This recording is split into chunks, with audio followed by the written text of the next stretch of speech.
There we go. We live. Can you see me? We had a little bit of trouble getting everything started, so I'm hoping that everything is working fine. If you could in the chat, let me know if you can see me and hear me. Let me just double check my notes for my chat.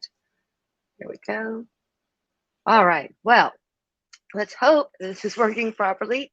Thank you guys for showing up. As you may know, Leslie is on the road this week, so she's having me fill in for her, which really worked out fine because last week when we did our chat about growing your team, we had a ton of people who were in the chat. We had a lot of comments.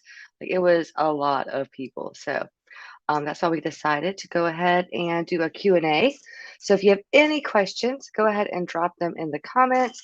I will be able to check them as we go. Let's see. So in the meantime, I do have a few things prepared for you guys. So first of all, the main comments or the main questions were, where do you find people? How do you find the time to train them? And what do you do about HIPAA and privacy laws? Okay, so we're going to kind of cover all three of those, and then we'll open it up to Q&A. So let's start at the top with, excuse me, with before you even hire anybody, you have to be super clear on exactly what you're hiring for. Like, what do you need help with? Like, exactly what do you need?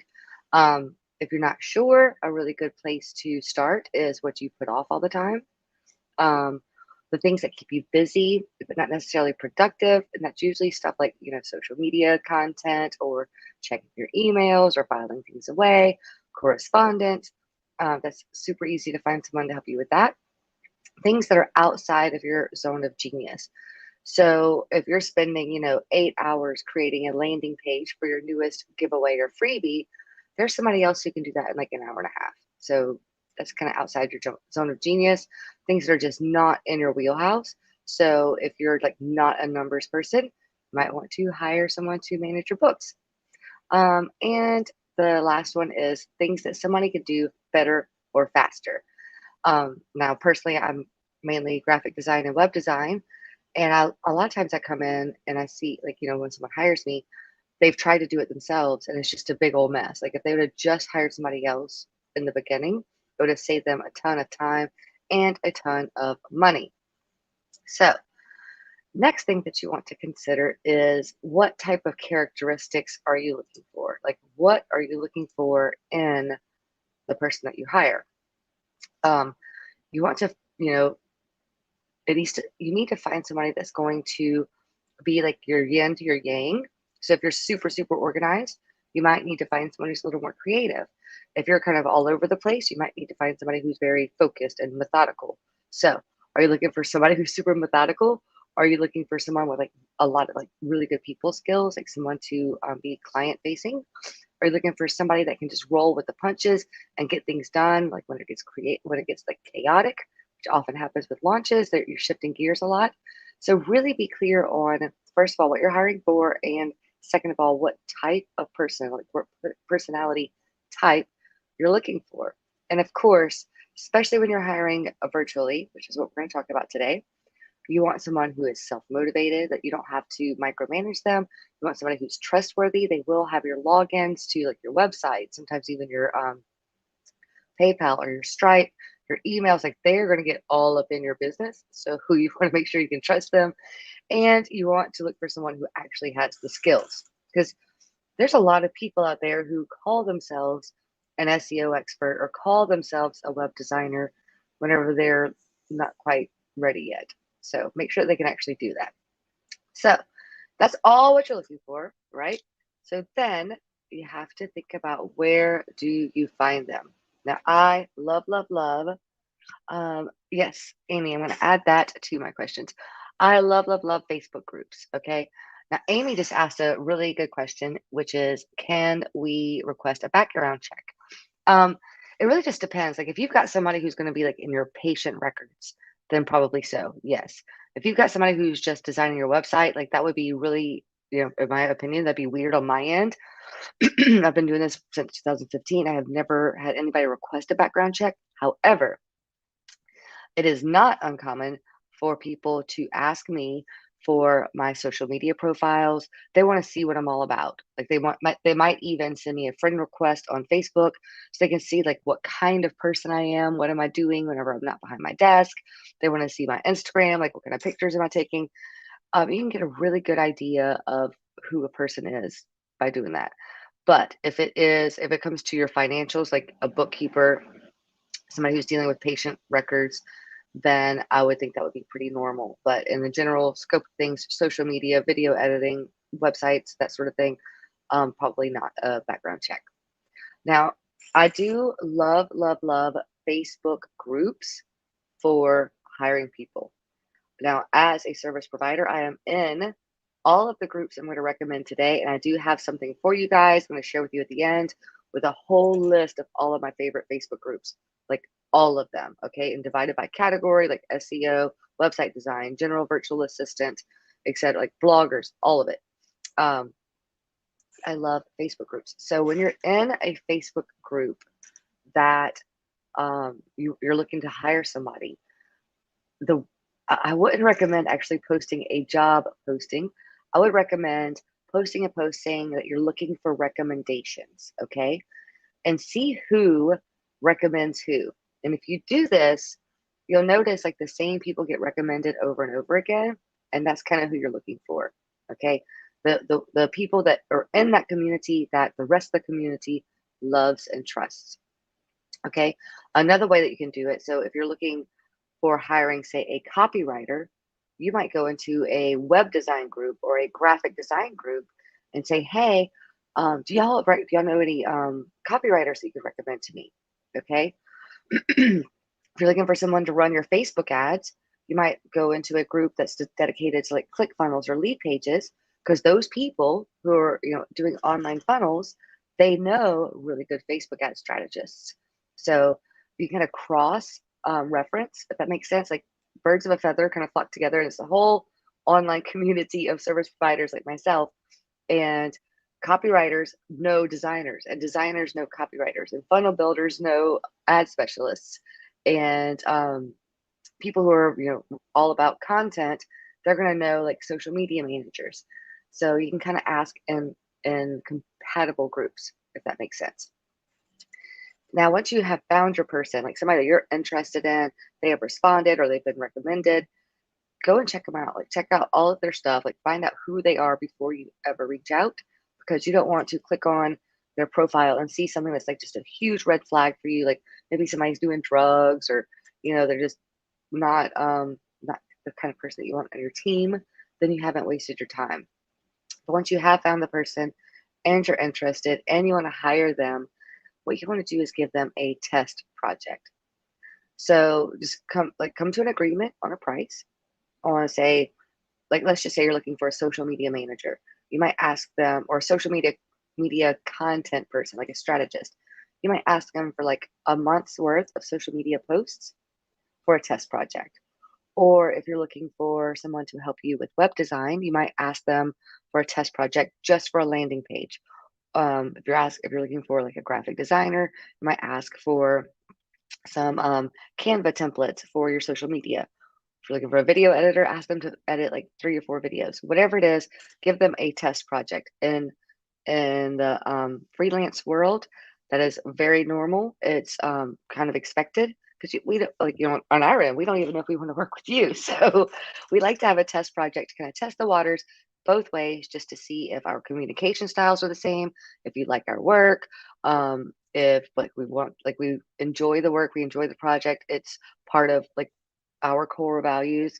Most of the people I work with are in kind of the alternative health and wellness space, which I'm all about. So yes, Eileen, you are definitely going to pay them for the test project. You want to agree on a price, and in general, the price for a test project is the same as what you would pay if you were just hiring them already. Like I'm not going to, and most people who are good are not going to drop their rates for a test project. I would actually probably lean the other way and charge a little bit more because it's the first time I've worked with you. I want to research you, find out what you're all about, make sure that I'm on brand, on message, on whatever. So it's a little more work up front for us. However, just expect to pay whatever their normal rates are. Some people do offer like a discount. So if you, for example, are looking to hire somebody and they, you do a test project, then they might include that fee for the test project in their monthly fee, if that makes sense. Like, if say you want some graphic design and you're like, hey, can you just do some Canva templates so we can make sure that we're a good fit? Say, yeah, not a problem. That'll be $50. But if you go ahead, if you like my work and you hire me on retainer, then that will just be part of this month's retainer. That makes sense. Okay. And again, I have a comprehensive list of a lot of Facebook groups to share with you at the end here. All right, so the next part is training your person. So training is one of those chicken and the eggs. Like, once you're like ready to hire somebody, then a lot of times you find that you don't feel like you have the time to train them, and that's normal. And a service provider who's been doing whatever they do for a while, they understand that. So in general, when I work with someone, the first 4 to 6 weeks is the learning curve for both of us. We kind of feel each other out. I have to figure out like what they want and learn kind of how to read their mind, and then vice versa. So that's completely normal. If you're training for something that's very specific, like your SOPs, like this is how, like, client onboarding, this is how it works. You can record yourself doing it yourself, and then have a virtual assistant transcribe it and put it in a 1, 2, 3 order, and then the video that goes along with it. If you're training somebody one-on-one, you can record that, and that becomes training for anybody else that you hire in the future. So if you're kind of stuck on like, I just don't know if I have the time to teach somebody to do this, I'm already doing it myself. If you're already doing it, then just have them watch you, and you're going to pay them to learn, just the same as if you're hiring somebody to work in your brick and mortar building.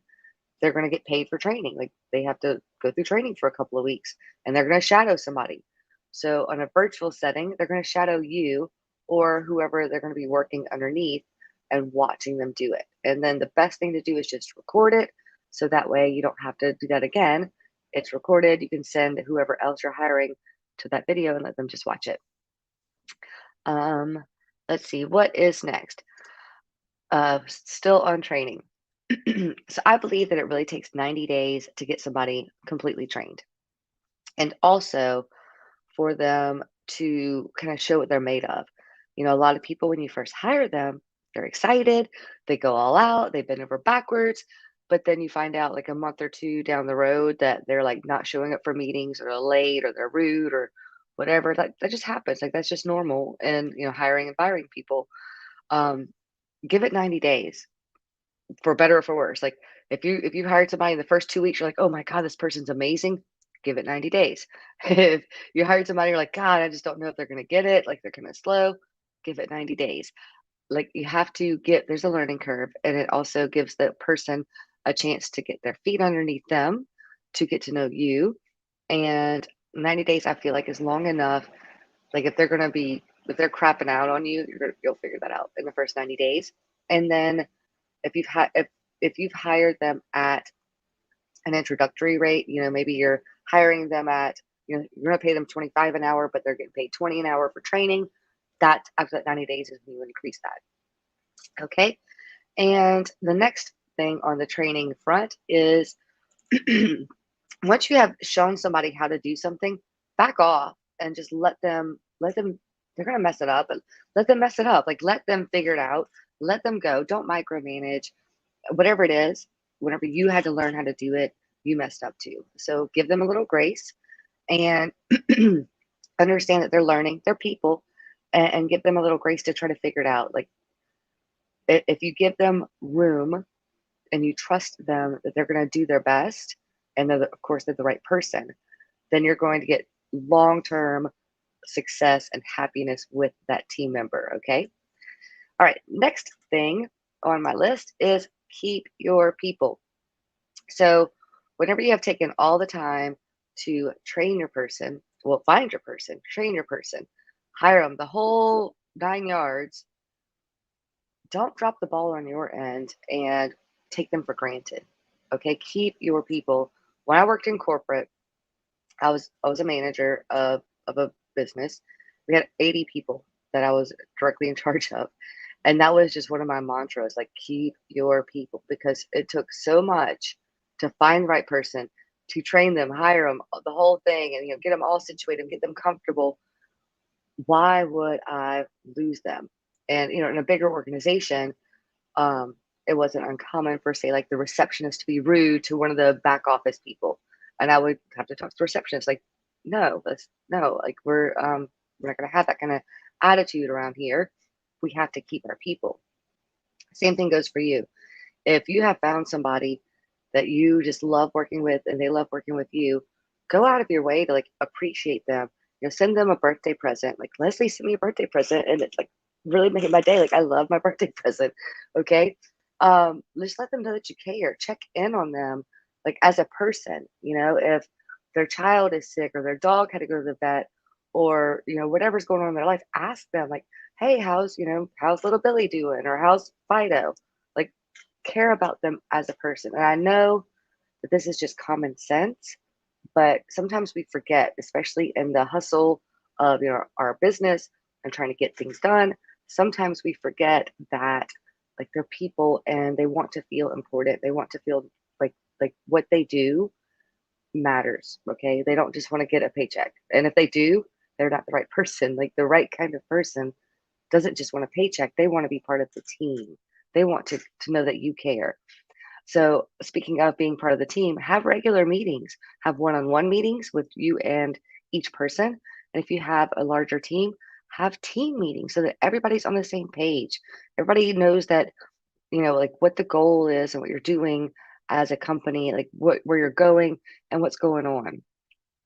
You want to give them increasingly challenging, is that's it right? Increasing challenging tasks, meaning you don't want what they do to get boring and old. Like once they have got comfortable where they are, bump them up a notch, like give them more, give them harder things to do, pay them more, I guess, depending on what it is. And then you can hire somebody else to be their junior, right? Because then you're growing. If they're able to take on more and more and more of your day to day busy work, that's going to free you up to find more clients, to find more people to work with, to launch these programs, to really like be there for your audience, for your people, and then your business is going to grow and you're going to need more people. So like bump them up a level, give them more and more challenging things to do. Obviously not overwhelm them, but don't you don't want their work to be boring. You don't want them to sit behind their desk going, it's like this sucks so bad, right? Um, let's see, give them, like I said, regular meetings. Okay, finally, HIPAA, privacy, all that stuff. Now, I'm going to be very honest with you. I have no clue, but I would assume that whatever is true in your state, or if you hire someone in person, would also be true for hiring someone virtually. There is somebody where I'm going to put a link in, or I have Abby, I think, help me with this. Put a link in the comments for somebody that Leslie recommends for legal stuff, for your contracts, for all that stuff. You want to have a rock solid contract. You want to have a non-disclosure agreement. A lot of my clients have me assign a non-compete, meaning like I work for Leslie. Leslie is a coach for health professionals. I will not work with anybody else who is a coach for health professionals. Okay. I might work with somebody else who is a service provider, who is a health professional themselves, but not a coach. I'm not going to work for two different people who are competing against each other. It's just whatever. And a non disclosure agreement is pretty normal. Your contract can be as detailed or as general as you want, but in general, it's just, how you're going to pay them, what you expect, when you expect them to be available, what their turnaround times are, how you prefer to communicate, whether that's Slack or email, your project management. So that's going to be like Trello or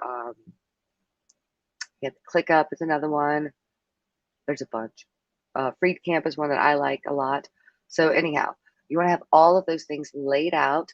Get legally covered affiliate link. Yes, that's what it is.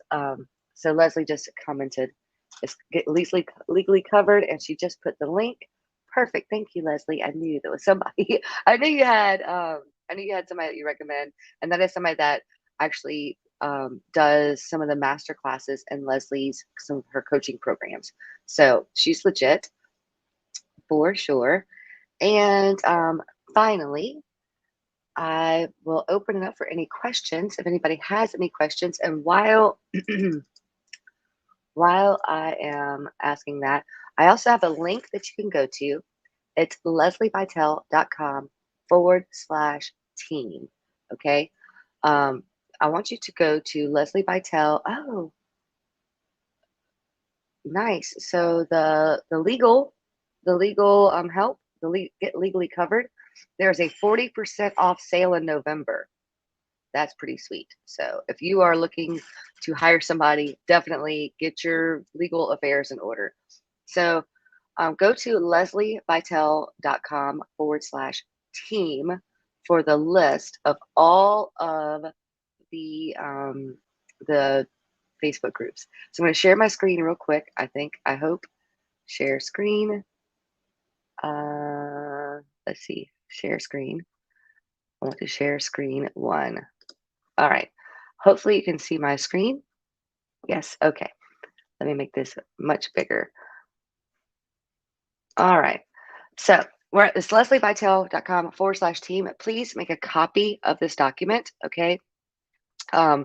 So this, you can't edit this. These are the links. Like, this is my personal links that I pulled out of my Google Calendar that I have. I'll just show you my Google Calendar that I use to like, I have a Google Calendar with what all of these groups post every day, so that if I want to be active in those groups, I can.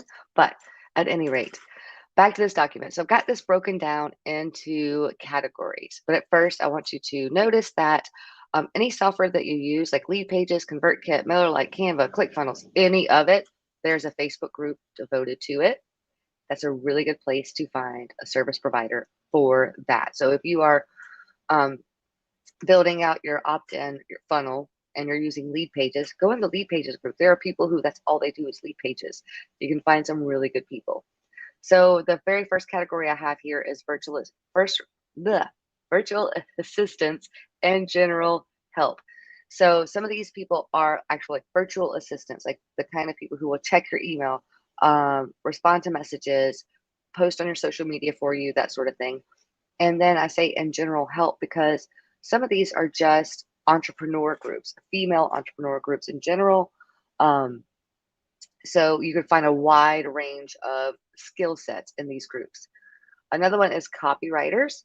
So if you're looking for somebody to be a ghost blogger for you, to write your social media captions, to help you with, emails, sales pages, your whole website, there's copywriter groups right here. And if you're struggling with copy and you want to learn how to do it yourself, by the way, Lesli does have a copywriting course that's pretty awesome. Eileen is asking, are you familiar with certain states not allowing a non-compete?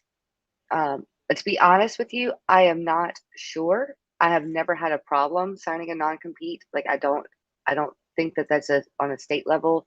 I think that's just a person to person, business to business contract, because I'm my own business and the people who hire me are their own business.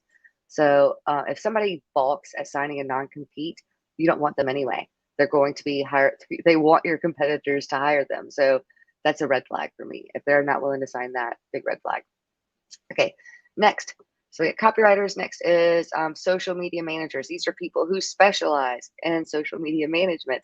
So if that's where you struggle, whether it's your strategy, whether it's the content, whether it's the graphic design aspect of social media, these groups specialize in that. Some of these groups you'll see are actually in multiple categories, like freelancing films. They're freelance copywriters, freelance social media managers, et cetera. But I still put them in every group just in case you want to scroll to exactly what you're looking for. Next is closers and sales calls. So if you have a high ticket funnel and you need someone to help you sign on your clients, if you're at that level, there are people who actually do that. They take a percentage. Generally, it's 10 to 20%. So if you're selling a $2,000 course, they would make $200 every time that they got a sale for you. So you can get closers if that's all they do. Graphic design and video editing, again, freelancing film, um, and the Freedom Business Network. And also in the regular virtual assistants groups, you can a lot of times find graphic designers who are at like the Canva or PicMonkey level, not necessarily at like print materials or logos, but you never know until you look around and ask. Web design and SEO, here's some more. And then sales funnels themselves are people who specialize just in sales funnels. So when you are in these groups, let me go to Facebook and show you how you want to. I'm just going to go to this group right here. This is, of course, one of Leslie's groups. And you want to click on this little search icon and search for whatever you're hiring for. If you're hiring for a copywriter, type in copywriter. Now, obviously not in this group, but the groups that I just recommended you to, Leslie is not a member of all these groups. I am, but Leslie is not. So if you just search for copywriter, you can actually find posts all about a copywriter. And that's all you do. Whatever you're looking for, go to those groups and do a search and find your people. And then again, reach out, follow, like stalk them a little bit, find out what they're all about, look at their Instagram, look at their YouTube, look at whatever, their TikToks, and really get to know who they are before you try to hire them. Excuse me. So that's all I have prepared for today. Does anybody have any other questions that haven't been brought up already? Again, go to leslibitel.com/team for that whole comprehensive list of Facebook groups that I put together for you. Like that's literally, that's my own list. I'm sharing with you all my secrets. All right, so I am looking at the chat. I'm not seeing any other questions. All right, so again, check that link. It's that Leslie put for the, what is it called? Get Legally Covered. Thank you.